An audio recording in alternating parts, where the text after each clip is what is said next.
Switzerland से दादागिरी करके भी ये पैसा ला सकते हैं।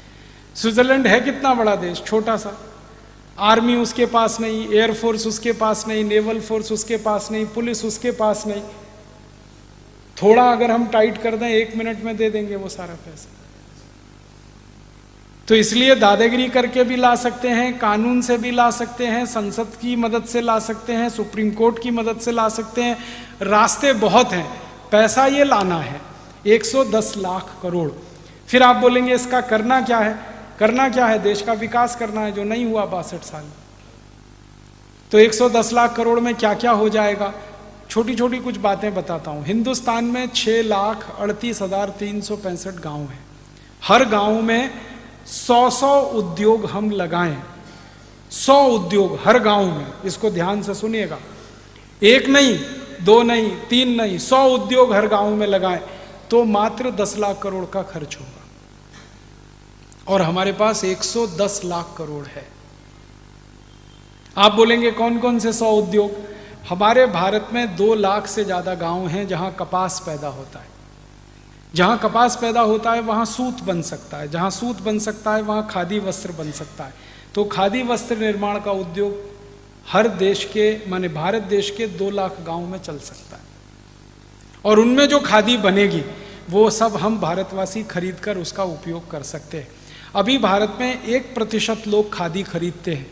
अगर 100% लोग खादी खरीदें तो 2 लाख गांव में बनने वाली सारी खादी बिक जाएगी और 15 करोड़ भारतवासियों को उससे रोजगार मिल जाएगा। आप बोलेंगे हम खादी क्यों खरीदें? खादी इसलिए खरीदिए कि उसका उत्पादन करने वाला शेतकरी जो कपास उत्पन्न करता है। खादी इसलिए खरीदिए कि कपास उत्पन्न होने से सूत बनता है, सूत बनने से कपड़ा बनता है। वो कपड़ा आप खरीदेंगे तो पैसा किसी शेतकरी के घर में जाता है। आप ये मानते हैं कि विदर्भ के शेतकरी आत्महत्या ना करें तो उसका एक ही रास्ता है कि आप खादी खरीदें, क्योंकि विदर्भ में सबसे ज़्यादा कपास पैदा होती है और कपास पैदा करने वाला ही शेतकरी सबसे ज़्यादा आत्महत्या करता है, क्योंकि कपास का भाव नहीं मिलता। भाव क्यों नहीं मिलता? क्योंकि कपास के बने हुए खादी की बिक्री नहीं है। और बिक्री क्यों नहीं है? क्योंकि आप टेरिलीन, टेरिकॉट, शिफॉन, जॉर्जेट पहनते। ये टेरिलीन, टेरिकॉट, शिफॉन और जॉर्जेट आप खरीदेंगे, सारा पैसा धीरूभाई अंबानी के खाते में जाता है। करोड़पति को 10 करोड़पति आप बना रहे हैं, 10 करोड़पति को अबजपति बना रहे हैं। क्या आप सेवा कर रहे हैं देश की? कोई भी सिंथेटिक कपड़ा आप खरीद रहे हैं, पैसा अंबानी बंधुओं को ही मिलेगा। और अंबानी बंधुओं की 1 मिनट की इनकम 20,000 रुपए है। आप उस 20,000 को और 30,000 बना रहे हैं। क्या सेवा कर रहे हैं देश? जो भूखा मर रहा है शेतकरी, उसकी सेवा करिए, उसके घर में पैसा दीजिए। और उसकी सेवा करने का एक ही रास्ता आपके पास है कि आप खादी खरीदिए। और खादी इसलिए खरीदिए कि खादी महात्मा गांधी ने पहनी, खादी लोकमान्य बाल गंगाधर तिलक ने पहनी, खादी इस देश में भगत सिंह ने पहनी, खादी इस देश में चंद्रशेखर आज़ाद ने पहनी, खादी इस देश के क्रांतिकारियों का कपड़ा है, खादी इस देश के क्रांतिवीरों का कपड़ा है। मैंने एक दिन सोचा कि 1-1, 2-2 कपड़े भी खादी के खरीदने लगे हम। हमारी तौलिया, हमारा रूमाल, हमारा एक कुर्ता, एक पजामा, ऐसे ही थोड़े थोड़े कपड़े खरीदने लगे तो करोड़ों मीटर खादी बिक सकती है इस देश में। और 2 लाख गाँव में उद्योगों की स्थापना हो सकती है। दूसरा एक उद्योग इस देश में हर गांव में हो सकता है। वो क्या है? भारत में लगभग 1,75,000 गांव हैं जहां गन्ना पैदा होता है, ऊस पैदा होता है। और उस ऊस से हम गुड़ बना सकते हैं और वो गुड़ हम सभी इस्तेमाल कर सकते हैं। तो आप बोलेंगे साखर का क्या करें? साखर का एक्सपोर्ट करो, गुड़ का इस्तेमाल खुद करो। साखर खाने में अच्छी नहीं है, गुड़ सबसे अच्छा है। साखर और गुड़ का अंतर बता देता हूं 1 ही मिनट में। आप खाना खाइए, मान लीजिए आप 400 ग्राम खाना खाते हैं एक बार में, इससे ज़्यादा कोई खा नहीं पाता। 400 ग्राम खाना खाया और 10 ग्राम गुड़ खा लिया आपने भोजन के बाद, तो 400 ग्राम खाने को वो 10 ग्राम गुड़ पूरा हजम करा देगा, पचा देगा। इतनी ताकत 10 ग्राम गुड़ में है। और अब इसका उल्टा बता देता हूं। आपने 400 ग्राम खाना खाया और उसके पीछे से 1 चम्मच साखर आपने खाई, तो 1 चम्मच साखर को पचाने में वो 400 ग्राम भोजन की पूरी ऊर्जा खर्च हो जाएगी, फिर भी वो पचेगी नहीं आपको। इतना अंतर है साखर और गुड़ में। इसलिए खाना है तो गुड़ खाइए, साखर बंद करिए। तो आप बोलेंगे फिर ये साखर कारखानों का क्या होगा? ये चलाएंगे हम, विदेशों में बेचेंगे साखर को, जिनको खानी है खाएं, मरना है मरे, हमसे क्या, ले लो। डायबिटीज में मरो, हार्ट अटैक में मरो, कोलेस्ट्रॉल बढ़ा के मरो, हमको क्या, लेना है ले लो। फिर उनको जागृति आ जाएगी, विदेशों में भी जागृति आएगी, तो फिर वो साखर नहीं गुड़ मांगेंगे। तो अच्छा है, सब कारखाने बंद करके गुड़ बनाएंगे हम, तो सारी दुनिया को खिलाएंगे, हम खुद खाएंगे।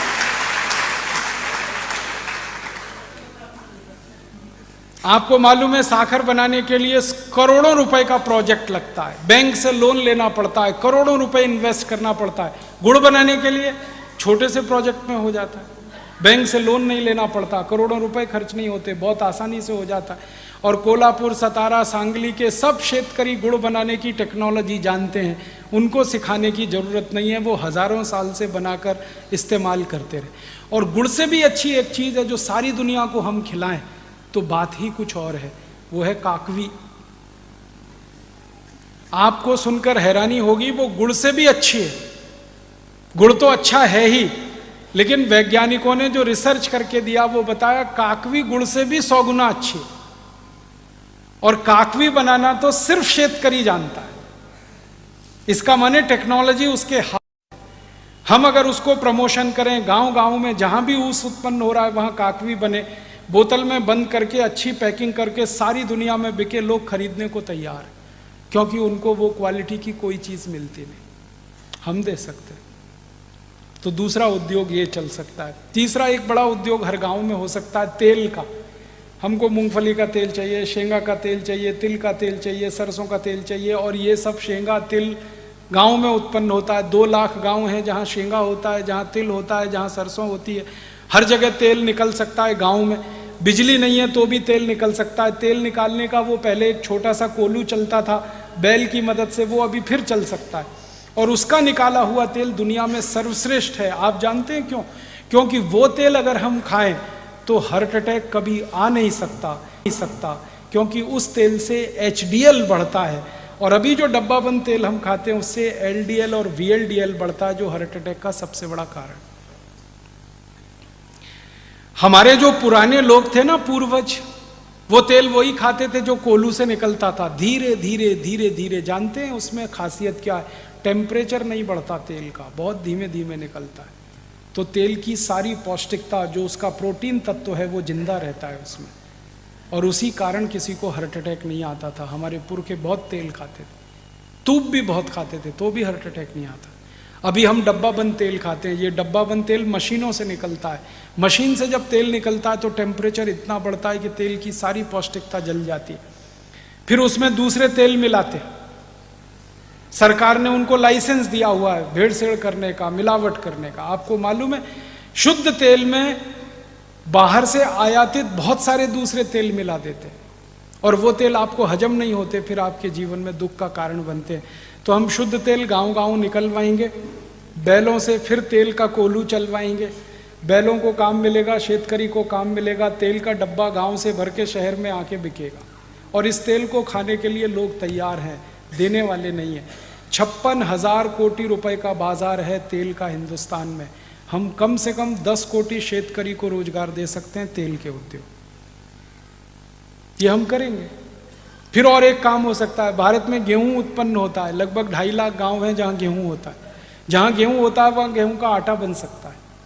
अभी गेहूं का आटा शहर में बनता है मशीन से, उसमें भी वही समस्या है, मशीन बहुत तेज घूमती है, टेम्परेचर ज़्यादा हो जाता है, आटे की पौष्टिकता खत्म हो जाती है। हम तो वो हाथ वाली मशीन चलवाएंगे आटे की। हजारों साल इस देश के लोगों ने हाथ से चक्की चला के आटा पीसा है, और जिन माताओं ने ये काम किया है उनको कभी भी पुत्र या पुत्री का जन्म देने के लिए हॉस्पिटल नहीं जाना पड़ा, सिजेरियन नहीं कराना पड़ा। आप जानते हैं क्यों?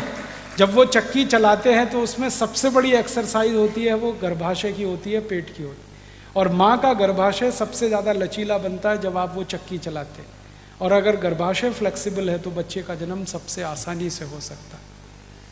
तो माँ के लिए बच्चे का जन्म आसान है, वो तो एक बात है। फिर हाथ से पिसा हुआ आटा खाएंगे, जिंदगी में कोई त्रास नहीं हो सकता पेट का, क्योंकि धीरे धीरे पीस कर बना है। और हमारी तो तैयारी ये है कि जो पुरुष हैं और जिनके पेट बाहर निकले हैं उनसे भी चक्की चलवाएं।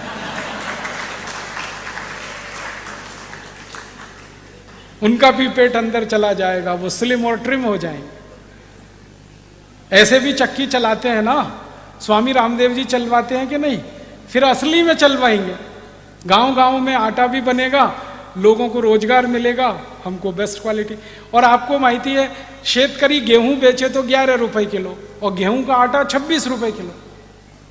तो गेहूं क्यों बेचना? आटा बना के बेचना ना, फिनिश प्रोडक्ट देना, रॉ मटेरियल गांव से बाहर नहीं लाना।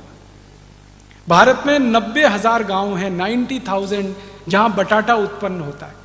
अब बटाटा जहां है वहां बटाटा चिप्स बनवाएंगे गांव गांव से और शहर में बिकवाएंगे। विदेश की कंपनी आके बटाटा चिप्स बेचती है 400 से 500 रुपए किलो, हम 100 रुपए किलो तो बेच ही सकते हैं। रफल्स है, हॉस्टेस है, टॉप रेमन है, ये सब 400-500 रुपए किलो के हैं। हम हमारे गांव का बटाटा चिप्स 50 रुपए 100 रुपए किलो बेचे, करोड़ों लोगों को काम मिल सकता है। फिर टमाटर पैदा होता है 65,000 गाँव में, टमाटर का सॉस गाँव में बन सकता है, वो शहर में बिक सकता है। अचार है, मुरब्बा है, ऐसे 100 उद्योग हर गाँव में चल सकते हैं। और एक उद्योग में 10 लोगों को भी काम मिला तो 1000 लोगों को रोजगार हर गांव में मिलता है। और अगर 1000 लोगों को गांव में रोजगार मिला तो 1000 परिवार की जिंदगी सुधरेगी। इस देश का बेरोजगारी गांव से बिल्कुल खत्म हो जाएगी। और मैं तो वो दिन देख रहा हूं कि शहरों में बसे हुए लोग गांव भागकर वापस जाएंगे, क्योंकि उनके घर के पास ही उनको रोजगार मिल जाएगा। शहरों के लोग अगर गांव वापस चले जाएं तो झुग्गी झोंपड़ियां खत्म हो जाएंगी। मुंबई की धारावी जो झुग्गी झोंपड़ी है वो हमारे मुंह पर तमाचे की तरह से, वो इसलिए है कि गांव में रोजगार नहीं है तो मुंबई जाके उनको रोजगार ढूंढना पड़ता है। जब गांव में काम मिलेगा तो कोई झुग्गी झोंपड़ी में क्यों रहने शहर में जाए। ऐसी व्यवस्था हम बनाना चाहते हैं और इस पूरी व्यवस्था को बनाने में मात्र 10 लाख करोड़ का खर्चा है और हमारे पास 110 लाख करोड़ है। फिर बचेगा पैसा 100 लाख करोड़, उसका क्या करेंगे? फिर उसके दूसरे काम करेंगे, सड़क बनवाएंगे गांव गांव। फिर उसके बाद बचेगा तो क्या करेंगे? बीज की व्यवस्था करेंगे, इलेक्ट्रिक करंट दिलवाएंगे हर गांव में। भारत के हर गांव में 24 तास इलेक्ट्रिक करंट मिले, उसके लिए 4.5 लाख करोड़ का खर्चा करना आसानी से कर सकते हैं। छोटे छोटे पावर स्टेशन बना सकते हैं, 1 मेगावाट के, 2 मेगावाट के, और 10 गांवों को बिजली सप्लाई हो वो एक पावर स्टेशन कर देगा। अभी पावर स्टेशन बहुत बड़े हैं, 1000 मेगावाट के, 1500 मेगावाट के। उनकी समस्या क्या है कि वहाँ जो बिजली उत्पन्न होती है 11,000 वोल्ट की होती है और घर में जो बिजली इस्तेमाल होती है वो 220-240 वोल्ट की होती है। तो 11,000 वोल्ट पे पहले बिजली पैदा करते हैं, फिर उसको स्टेप डाउन करके नीचे नीचे लाके 240 वोल्ट पे कन्वर्ट करते हैं। हज़ारों यूनिट बिजली फालतू में बर्बाद होती है। हम इस व्यवस्था को बदलना चाहते हैं। 1 यूनिट भी बिजली बर्बाद नहीं होनी चाहिए। क्या करें? छोटे पावर स्टेशन बनाओ, 1 मेगावाट का बनाओ, 2 मेगावाट का बनाओ, तो बिजली ही 240 वोल्ट की पैदा करो, तो स्टेप डाउन करनी ना पड़े। तो घरों में इस्तेमाल करने के लिए बिजली अलग, कारखानों में अलग, रेलवे के लिए अलग, ये 3 स्तर पर हम अलग अलग कर देंगे तो फालतू बिजली खराब नहीं होगी और जितनी बिजली हमने बचाई उतनी उत्पादन हो जाएगी। और 35 से 37% हमारे यहाँ जो ट्रांसमिशन लॉस है ये पूरा हम खत्म कर सकते हैं। छोटे पावर स्टेशन बना के ये काम कर सकते हैं। ये करने के बाद भी पैसे बचेंगे तो हॉस्पिटल बना देंगे, स्कूल बना देंगे, कॉलेज बना देंगे, सब हो जाएगा। गांव में कुछ नहीं बचेगा तो भी हमारे पास 60 लाख करोड़ बचेगा। 50 लाख कोटि में सब काम हो जाएगा। फिर हमें सोचना पड़ेगा अब क्या करें, कुछ करने के लिए नहीं, तो फिर योग करेंगे, प्राणायाम करेंगे, हम सुधरेंगे, उनको सुधारेंगे, अपनी सीट सब स्वर्ग में बुक कराएंगे और क्या करेंगे, फिर यही करेंगे। और 60 लाख कोटि जो बच गया उसको फिक्स डिपॉजिट में रख देंगे भारत माता के नाम से, उसका 10% का ब्याज भी मिला साल का तो 6 लाख कोटि हो गया। उतने पैसे से देश का बजट बना लेंगे, टैक्स लगाने की जरूरत नहीं है, पूरे देश को 0 टैक्स बना लेंगे।